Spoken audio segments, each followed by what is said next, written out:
ઝારખંડમાં બીજા તબક્કાની ચૂંટણી માટે મતદાન થઈ રહ્યું છે। બીજા તબક્કા માટે 38 બેઠકો પર મતદાન પ્રક્રિયા ચાલી રહી છે।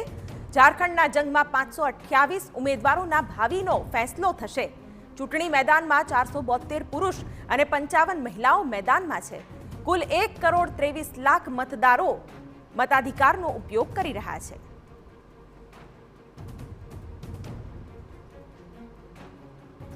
ત્યારે ઝારખંડમાં પણ આજે ચૂંટણીનો માહોલ છે।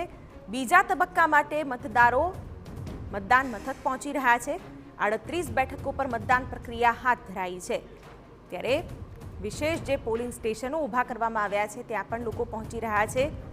38 બેઠકો પર મતદાન પ્રક્રિયા, જેમાં 472 પુરુષ અને 55 મહિલાઓ ઉમેદવાર તરીકે મેદાને।